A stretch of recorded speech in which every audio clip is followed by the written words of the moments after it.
Good. Mate. Mate, how's life? Very good, thank you very much. What are you up to?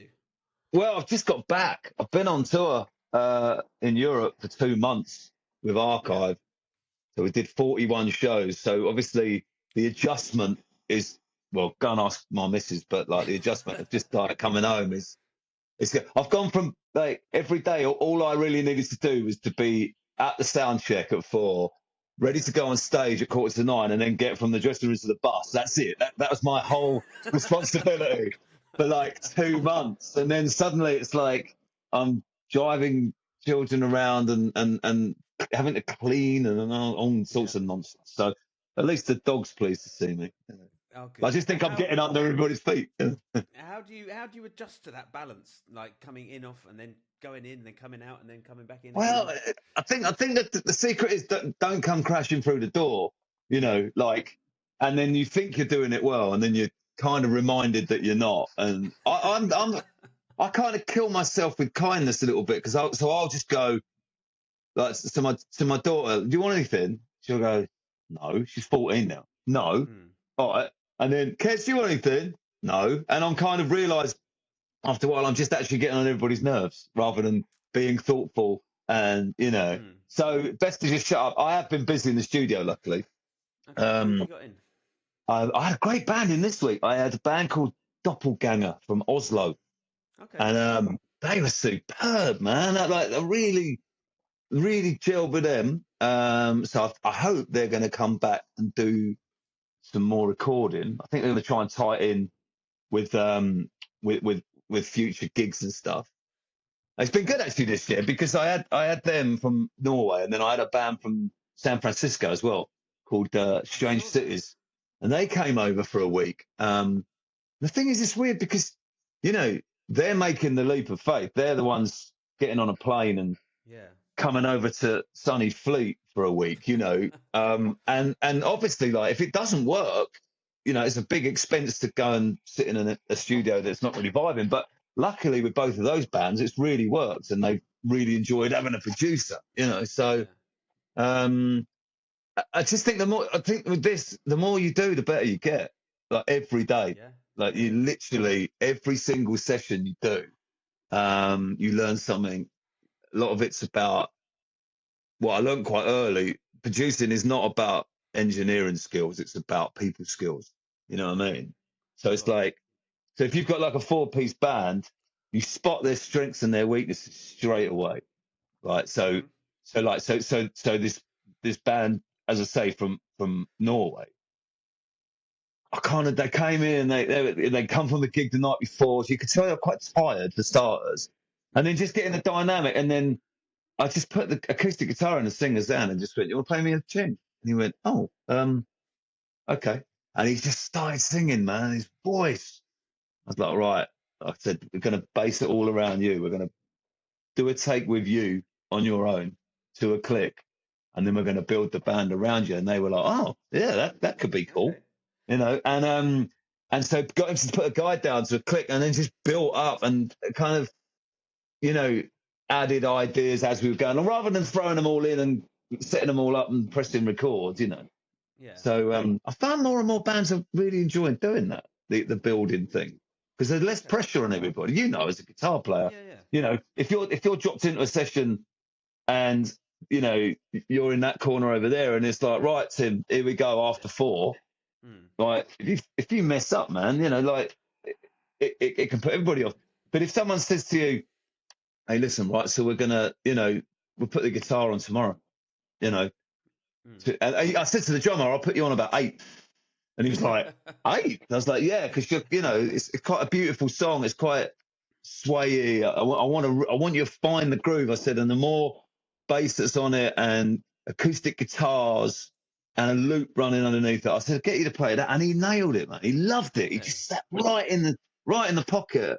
And yeah, so it's good. And then just kind of encouragement I found with people. Because we're all sensitive little souls. If you're bearing your soul, aren't you? Yeah. If you make something from nothing, which a song is, a song that didn't exist yesterday is suddenly born like a child. if you don't I'm not saying suck up, but if you don't praise somebody about that, or at least give them encouragement that it's good, like it can harm. You know, I've done, I'm sure you have, where you've recorded something and sent it to people, and the worst thing is silence. They don't come back. They don't say anything, and you go, did you get the track? And then they just go, yeah. They don't say anything. Right. I've done it this week. I finished my new album this week, and I kind of just sent it on a little private SoundCloud to like 10 people, and they're like my reviewers, and I've kind of built them up to review, not to just don't kiss my ass, just tell me, you know, if there's something you don't think's cool, but if you do like something, just point it out. And I had 24 hours of that when none of them replied. And then suddenly, you know, you realise that people don't drop everything they're doing just to listen to your new songs. And then they started coming back, and it's great because if you get like a group of reviewers who have got like maybe different backgrounds, but they're all into music, don't necessarily send it to a musician, because the musician will analyze it. Send it to a music fan. Yeah. And I found it's a really good balance getting these different people's, because if there's a certain thread that comes from everybody, you know you're on the right track. Like they all said track 4 is the best song. You kind of go, track 4 must be the best song then, you know, and then a couple of people picked up on the other little bits, and yeah, it's really interesting. It's you've got to have thick skin though, man. You've got you know, someone doesn't like something you've done, you can't take it personally. You just kind of go, you know, I've done it a couple of times where they've messaged me and I've gone, well, let's do one of your albums then, you know. You know. All right. Okay. Blah, blah. So, how did you get into music? Am I right in thinking neither of your parents play? Well, my dad did. My dad was in a band. Yeah, my dad was in like a gospel band. Okay. So there was always music. There was always music on in the house.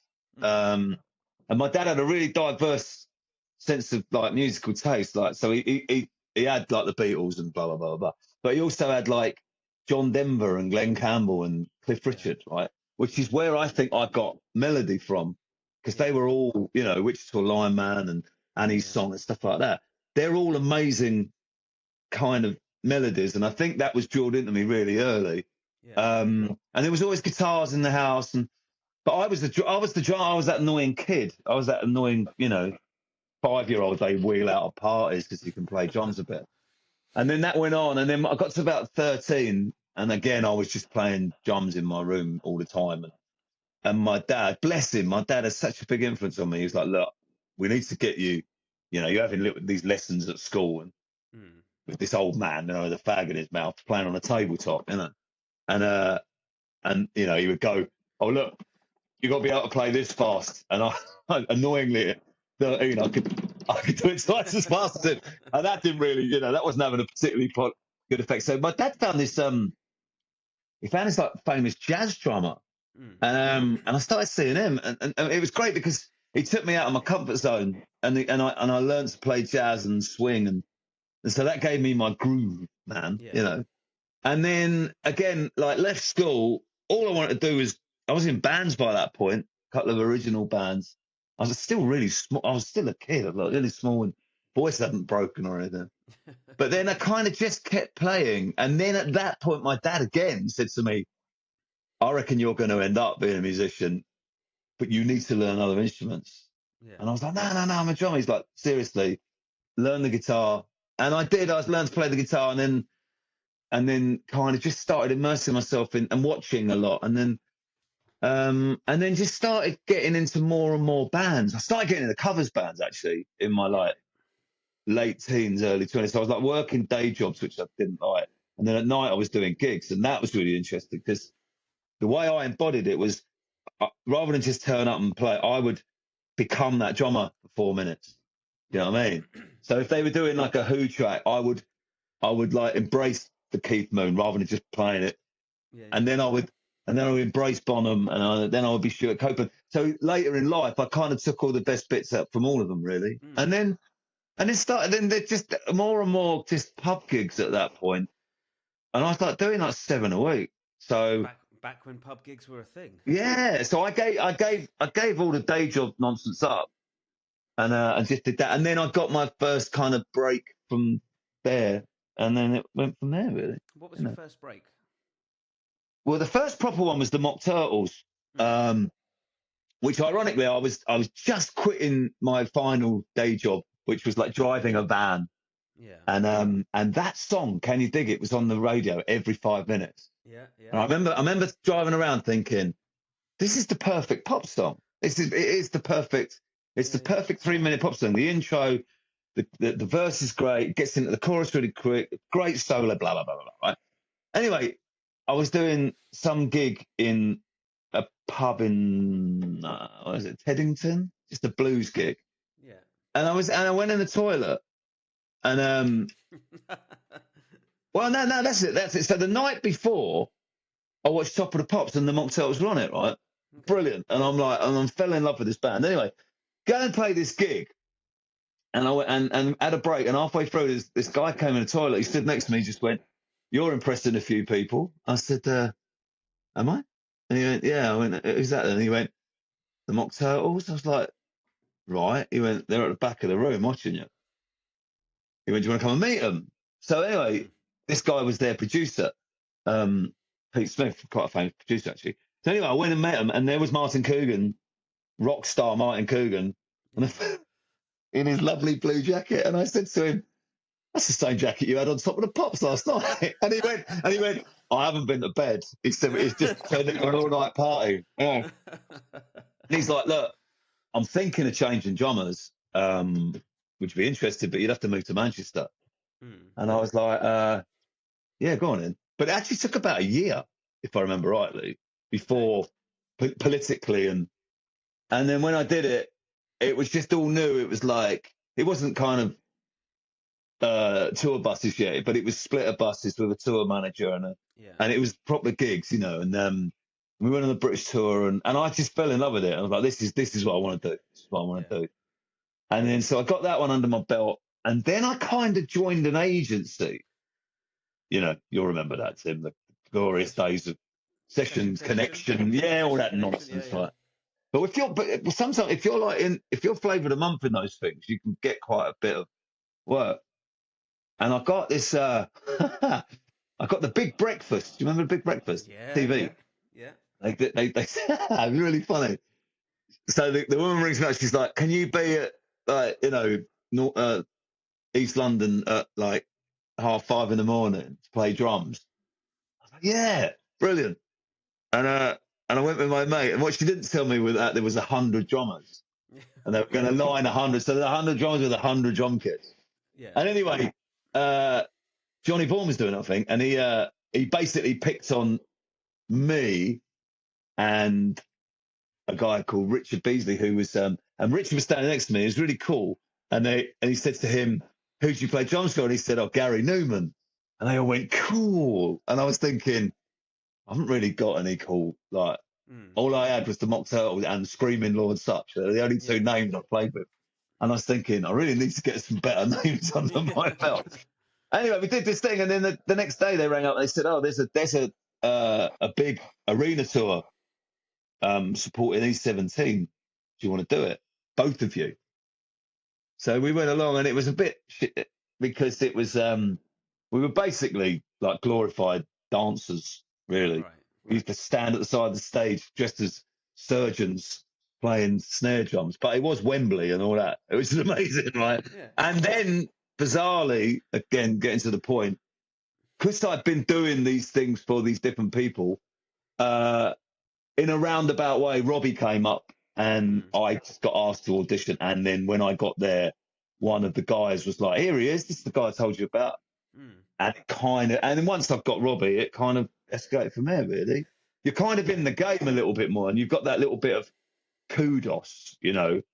If you play, drummers generally are only as famous as the people they sit behind, unless you're in a band, unless you're Taylor Hawkins because you're in the Foo Fighters. Yeah. But God rest his soul. But like, what I mean is, if you're Smiley, the drummer, but you're Smiley who plays with Robbie, you get a bit more, you know, the phone rings a little bit more and all that. So that was the start, really. The start of it. Robbie was the big start. That was when, you know, I never stopped from there. 1990, 97. 97. I saw Robbie at the V98 festival, so I assume Yeah. you were on drums. And that was one of my yeah. That was a good gig. So, I went there with no expectation. I was like, oh, fucking Robbie Williams. But it was he's brilliant. Fucking good He was show. brilliant. Oh, he was brilliant, man. Have you seen the documentary? The Netflix one? Worth watching. Yeah. Worth watching, because you don't realise that over a period of 20 years, he's just basically slowly having a nervous breakdown. So it's really interesting from a mental health perspective. He's going to do so much good for people, because it's not just, hasn't Robbie got a great life? It's basically they're showing him a load of clips and he's saying, I'm having a breakdown. I am having a nervous breakdown. And it's really positive. I sent him a message actually the other day, because I watched it and I was in it for about 3 seconds. 3 seconds. And I got more texts in that kind of weekend from people going, I just seen you on Netflix. Even some woman down the street this morning who I don't even know who she is. I was walking the dog and she went, excuse me, were you in the Robbie documentary the other day? I was like, yeah. She went, yeah, I thought so. I was watching it. Bizarre. But, because he's a megastar, man. So, the connection is... But I messaged him the other day and via his security and, tour manager. And just said how lovely it was to watch it, but how hard it was to watch it as well. And I got a really nice message back. So, yeah, it's a good watch. Okay, we'll check it out. So what was it like? I mean, if he was going through post-take that, I assume drug addiction, alcoholism, that kind of thing. What was it like on tour with him? Well, I caught him as he came. He was just about to go into rehab. So I had about a month of him being off the rails, like drinking and drugs and stuff like that. But he was great fun to be with, don't get me wrong. Yeah. And then he went into rehab.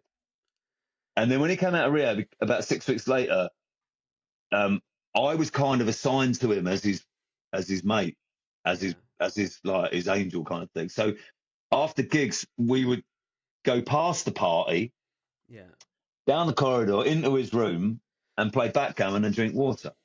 And this happened for the whole British and European tour. But I got to know him really well. He's a real fragile little soul, he was, but incredibly talented. Had ideas coming out of his arse, man. That boy could write a song in 2 seconds. It never stopped, But then it just got bigger and bigger. And as it was getting bigger, as a lot of people will tell you, people at the top, when it gets big, they tend to bring in their mates because this is payback time. So Guy Chambers basically went, right, I want him, and him, Yeah. So Chris Jarrett was my favourite drummer, probably still is actually. Yeah. And he'd done the album before me, so it wasn't the biggest shock of all time. Okay. But it was quite a shock for me, because I was like, I was doing Top of the Pops every 5 minutes, and I was with the biggest pop star in the country, and then I lost it in one phone call. How did you tell that? Well, it was horrible, man. On the Monday, do you remember when Robbie did the Brits with Tom Jones years ago? Yeah. All that kind of, Well, anyway, on the Monday, I got a phone call saying we're doing the Brits on Thursday with Tom Jones. Rehearsals are Wednesday. So I rang my mum and I was like, Mum, guess who I'm playing with Thursday? Tom Jones. She's like, whoa, that's amazing. No, aren't you? Great. We're so proud of you.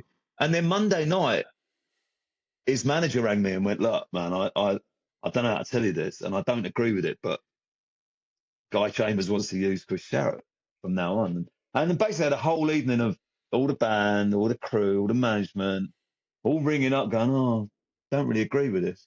Yeah. And I was like, and then Rob phoned me himself and just went, hey, mate, I'm not sure I really agree with this. And I was like, well, by this point, I'd had enough. And I was like, well, it's your fucking name on the front of the album. Why don't you just stand your ground? He's like, well, Guys kind of got me over a barrel a bit. And then Chambers phoned me and was like, look, it's nothing personal, but like Chris has been my mate for years.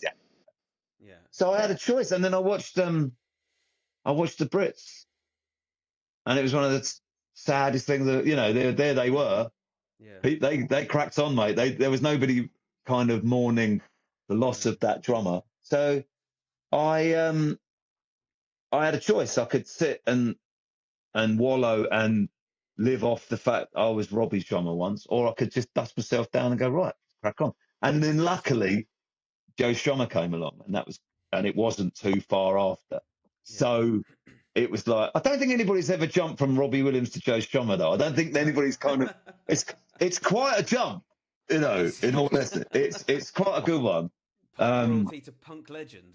Yeah, exactly. So, and then off I went with him and went around the world a couple of times. And, you know, that was pretty hardcore, man. You know, like saw some stuff I'd never seen before. Not him particularly. He wasn't, I think everybody thinks he was this great big druggie, but he wasn't, you know. Yeah. But the surrounding entourage kind of were, shall we say. So it was all a little bit scary for a bit. Excuse me. But it was an amazing life lesson, you know, and I learned so much as a person. I think I came out of it a lot more clued up, you know, to deal with later life, really. Yeah. Nice. All right. Okay. One of the things that I always ask people, we can come back to like touring and session and stuff, but in terms of you as a musician and a drummer and a producer getting better and improving yourself, how do you approach it? Let's start with drums. Do you practice drums? Do you practice drums?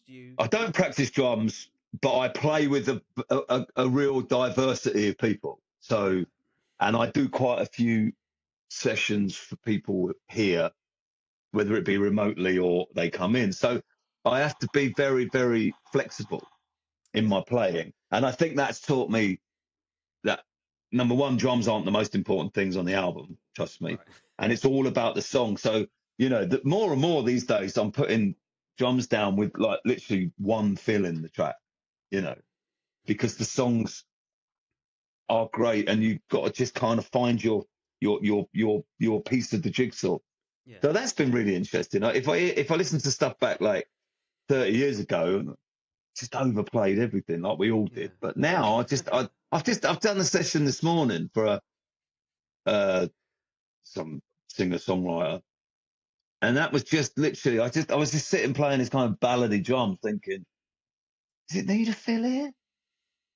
No. I don't think it does. And like, didn't. And then thought, interesting, shall I? And then did a second version with one and then just sent both versions off, said, take your pick, really. Yeah. And so I think you've got to be, the older you get, the more you play for the song. And it's not about, I used to have this mantra when I was younger of putting my stamp on everything, my signature feel. It's a load of old bollocks, basically, you know.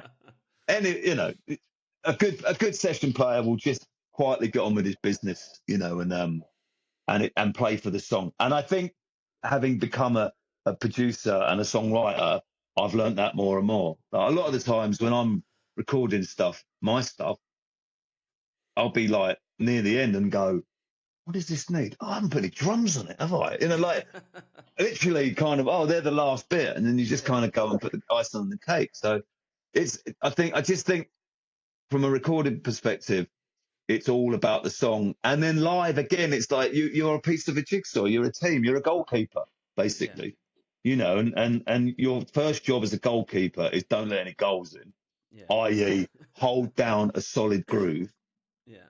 And then, you know, if there is a moment for you to do something, to add something, do it. But I quite happily sit at the back now, you know. Yeah. I love it, man. I love it. And I love the diverseness of playing with different people, you know. And how about when you were younger? What was your take on practicing and playing? And well, I was playing well, this is what I've said. A lot of because I'm getting old now. A lot of parents now, I'd say to me, "Oh, my little Davey, he's an amazing drummer. What advice would you give him? He's like, 17." And it's easy, man. Get into a covers band. Yeah. Go and get in a covers band and go and play loads of other people's drumming parts. Go out, integrate yourself into the world. So you've got people skills, dealing with other members of bands, audience members, da-da-da-da-da. That sets you up. You know what I'm talking about here because you've done it. You have to be savvy, to be, your people skills are really important, especially when we've both worked with idiots. Yeah. But we've had to deal with that in a way we've dealt with it, this is my job. I'm getting paid. I'm not this guy's best friend, so I'm going to just bite my lip when I need to bite, that sort of thing. Yeah. And so, for up and coming, rather than sitting in your bedroom doing paradiddles, go out and play in a band, doing playing police songs and Zeppelin songs, So I think that's better than practicing. You think is there any merit to sitting in your room doing paradiddles to a click? Yeah, can't hurt. I've just done this tour, and I spent like 15 minutes before every gig on a practice pad, just so I was up to, because Archive's quite technical. And I just standing there doing paradiddles and stuff, and it gets you in the zone as well. There's nothing wrong with practicing, and I think this day and age as well, a lot of people have got electronic kits, so you don't annoy. When I was a kid, man, I would play the minute I got in from school to the minute I went to bed. I was either playing football or drums. That was it. Yeah.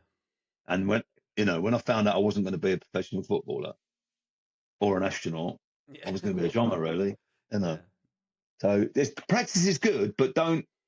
It's like with these kids who go to ACM. Well, it's great, but they all come out sounding the same. Okay. Do you know what I mean? Like, and they've all got the same chops, and they've all got the same if I look at like someone like you, like you're a naturally gifted guitar player and you're very flexible. Like if I said to you, I need this, you'd be able to do it. And that's, but certain people I know who've been to the ACM, they are taught how to play. I think you've got to have if you've got a natural talent, the ones who've got natural talent. It's like footballers.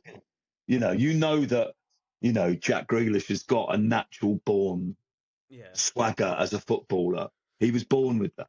And I think if you've got an element of talent that you're born with, it's your job to use it and then embrace it. And that's why we're all still doing it. It's not an easy job, man. It's not, because there's 365 days in a year. And even if you go on tour, generally you only go on tour for weeks, and then you don't go tour. Like I'm already sitting there looking at next year, and I'm thinking, right, I've got a tour in May, I've got a tour in July, and I've got a tour in December. Right, and that's 3. That's amazing already, right? Yeah. 2 in America, 1 in England, fantastic. So what about the other 9 months then? Yeah. Do you know what I mean? It's like, because you can't tour for 12 months. So, that part of your brain is like, oh, okay, well, things will fall into place, but here we go again, another year, another, how are we going to keep it going? So we'll see. So other than drumming, producing, what else do you do? Well, musically, well, write songs. So I've just finished my 10th solo album, which I'm told by the people who've heard it is my best one now. Okay. And I have given them every opportunity to say it isn't. Right. To the point where I'm like, don't blow smoke up my arse. Critique me, and pushed it. Go on, tell me. But they, I think because I've got better as a producer, I know how to produce the songs so they sound. You can make them sound interesting to people. Not the same old tricks on every single song. So, so I've been doing that. I really enjoyed doing that this time round. I had like a really small window as well. I had to write it. I had like about 2 weeks, and I thought, right, I've got time before I go off and do this and this. I wonder, can I do it? And I actually set myself up at the piano, acoustic guitar, old school, piece of paper, pen. Right, we'll go in the studio at 10 in the morning, sit down, a cup of coffee, and go, right, and wait for it to fall out of the sky. All right. Now, if you're in that mode and you're in writing in the right place, and you've got everything there, it will fall out of the sky. But if you're not ready to catch it, they're gonna kind of bypass you. Yeah. And then once I've got like the first couple came, and then the third one, I'd been playing a while, and I went off to do an album with somebody. And it was this beautiful studio, but I had a load of downtime, and I realised that the part of the studio with the beautiful piano in it was soundproof, so I could sit in there for hours. So I wrote a lot of stuff on the piano, and whilst getting paid to be recording with someone else. So I kind of I came back with this kind of another 4 or 5 songs in my pocket, and it was like, well, I only need 2 more, and then went in one morning and literally wrote 2. Couldn't, diverse subject matter. One of them, I watched this Netflix thing about a woman who thinks her husband's killed someone and wrote a song about it. Right? So I don't know how that worked out, but so no, it was good. It was I tell you what, I just really, really enjoy the process. And then obviously, what with that then comes the business side of thing of, well, how are you going to sell it? Yeah. Who are you going to sell it to? Blah, blah, blah, blah. And I think if you find your market, if you find your niche market, you can, it's like a cottage industry, isn't it? You know who you're selling to. Yeah. Like there's X amount of hundreds of people who will buy your record. So you get that many pressed up, and it's a gamble because obviously you have to shell out because vinyl's not cheap, man. No. But if you get like a limited run, I found people like collectors are interesting people because if they start collecting your stuff, they will carry on because they don't like a break in the chain. So if you can kind of hone in on them and you message them and just say, look, do you want an album? They'll go, oh yeah, great. So you have to kind of shell out to then get the money back. But luckily I've got a couple of people who are really sweet and they're good loonies money. Nice. So they'll go, I'll loan you a couple of grand, just give it back to me when you sell the albums. And you just think, I hope I sell them. Put pressure on. Yeah, but it's great. It's not to change the world, and it's not any other. This is a business, and you've got to stay relevant. You've got to stay part of it.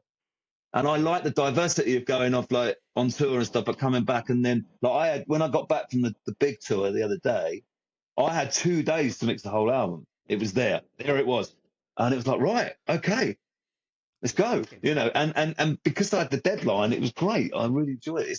It's a fun process. Do you find it easier working to a deadline than someone just saying, just give it back sometime whenever you can, because then you never get around to it? Yeah. I've always been like that. I'm quite quick as well. I'm not one of these ones who'll ponder over a snare sound for 4 hours. It's just like, and because I get other bands in here, once they finish recording, they're chomping at the bit to get a mix. So you kind of know how to blueprint. You get to like 80% straight away with your presets and then you hone it. Yeah. And then so mixing is a strange thing, especially if it's for a band, because you've basically got to get it past 5 people. Yeah. And so you get it to the point where it's like, well, look, I always say to them, I'll get it to 90%, and then we'll play rock paper scissors for the last 10%. Yeah. And it's usually like the bass player who wants more bass, or the guitarist wants more guitar. And then you go, well, look, I'm not being funny. If you come back to me as a band, because I'm not just going to get an email from the guitarist telling me to turn the guitar up, because that's what they're going to do, Yeah. It's got to be a band decision. But it's I love it. It's a really fun process, recording, and I love creating stuff from nothing. But I definitely do it in periods. I'll go like 8-9 months without writing a thing, and then I'll write an album in 2 weeks. You kind of store everything up and then just. What do you think you've learnt like the most since doing the producing and the writing? Because there is no right and wrong. Yeah. It's all about your perception and your creativity, and there's no book that says this is the right way, this is the wrong way. You find out by mistakes, but you've got to leave room for things to grow. And like, as I say, this band I had in from Norway, like they'd never recorded like this. Usually they go in a room, they set up and they play. And I just had this instinct that we're going to try it differently. And I literally, guy's voice was so good. And he played it on the acoustic guitar. That song is amazing. Let's build it from the bottom. And then as we were going along, so I had time to sit next to the guitar player, and I just say, just play along with it. And then he'd be playing. I'd go, well, stop. What's that now? And he's like, oh, well, that's your hook, that kind of thing.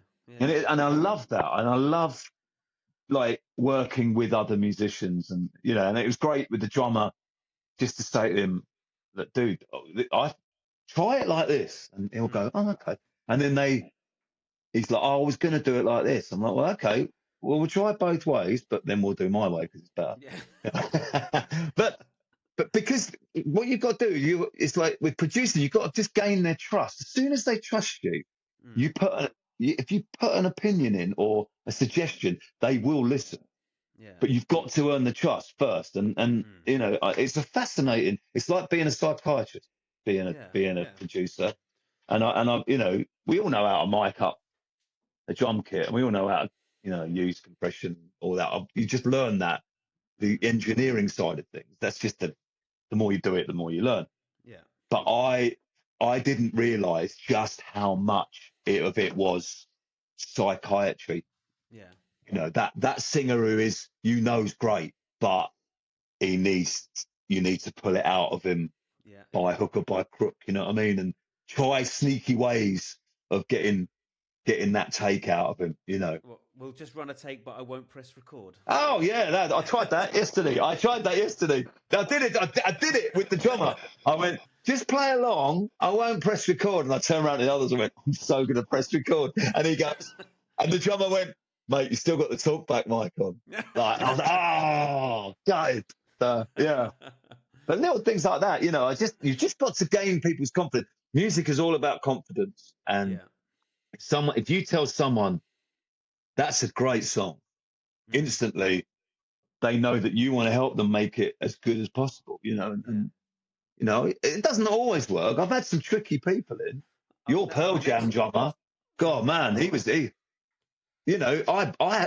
like literally fought him tooth and nail over the session. It was really weird. I don't mean to single him out. He didn't last much longer. Wow. But that was like, again, that was the first time I think somebody like literally fought me on everything, like sound, playing. And I was like going, what, why? Yeah. I don't know whether it's the drummer to drummer thing. But again, but like most people, like we're all there for the same reason. If you go to a gig, if you're on a wedding gig or you're on a corporate gig or you're playing at an arena, that band around you is your band of brothers, and you've got to be at your people skills. You've got to get on with them. And we've had it, mate. We've been on things that have been tricky, but we dealt with it, didn't we? We knew when to stand our ground, and we knew when to keep quiet. And again, it's people skills, and I think it's a really important thing. It really sets you up in life as well, I think. You're the first person to mention it, but it's not. I mean, but you're absolutely right. Like, even down to just turning up on time, having the right gear, and knowing the tunes, and like knowing when to shut up and knowing when to speak. Yeah, and that takes a long time, and it takes, I would like to think that I'm pretty good at it now because I'm a lot older, but like there's times when I've got it wrong, and there's times when I've said things and later thought that I didn't need to say that. It wasn't my position, and I think you do learn when's a good time. And I'll always be the first person to stand up for someone if I think they're being unfairly treated. Yeah. But often, if a scenario, you've got to know your role especially as a session player. Yeah. So if you're playing with a band who are a band, well, don't get involved in the business side of things unless they ask for your opinion. Yeah. And that's a great lesson. Don't go storming in the door and try and write a set list. Yeah. You can point out a couple of things and suggest things, but just know your place, really. And as you say, little things. Let's say little things like turn up on time, be polite. Yeah. If you're a touring musician, right, and a tour comes up and a band go, right, we need a drummer, man, and they ask around the room. I know this because this happened to me last year, and 3 names get put in the pot. So, well, those 3 names, they can all play, right? Let's assume at this certain level, no one's going to put a name in there as someone who can't play. So there's the 3 of you. You're on the same level. Yeah. And so when one goes, Oh, he's a nightmare when he's had a drink. Yeah. Right. Well, yeah. And then the other one, he's great, but man, his timekeeping, he's just forever waiting for him. Yeah. And then number 3, yeah, he's great, man. Who's you know? cool? Yeah, exactly. And it is as simple as that sometimes, you know? Yeah. So, yeah. Well, to end with this, though, I'm going to ask, if you had to do it all over again, is there anything you'd do differently? Yeah, I would keep certain people a lot closer to me who I let fly away. Important people who I didn't realise at the time, like MDs and producers and stuff like that, who I worked with. I wish I'd made more of an effort to stay in their pocket. Yeah. Maybe there was a reason why I didn't, and maybe the journey I'm on is because I didn't do that and relied on them. Mm-hmm. But I wouldn't change much else. I've had a fantastic time. I've met some amazing people and played with some really diverse people, and I'm still doing it, and that's great. And I've made a lot of friends along the way. Like us, we became friends through going out and doing gigs, and it's great that you stay friends with people, and I think it's really important. That's people are most important in it all. Yeah. And don't just don't be a knobhead. You can put it on a T-shirt and sell it outside the ACM. yeah, absolutely. Don't be a knobhead, and don't play for tribute bands. There you go. Wait, I'm going to leave it there. But it was so nice to catch up, man. Really yes, mate. And then we got a gig coming up, and we in February. Do we? Yeah, didn't you say to me the other day, can you do a gig in February? I'm sure you did. Yes, sorry. Yes, I'm fucking all over the place. Yes. Excellent. All right, well, I'll speak to you before then anyway. But love to you, love to the fam. You too, man. It's great to see you, mate. You too. We'll speak soon. All right. Love you loads, Tim. See you, mate. Bye-bye.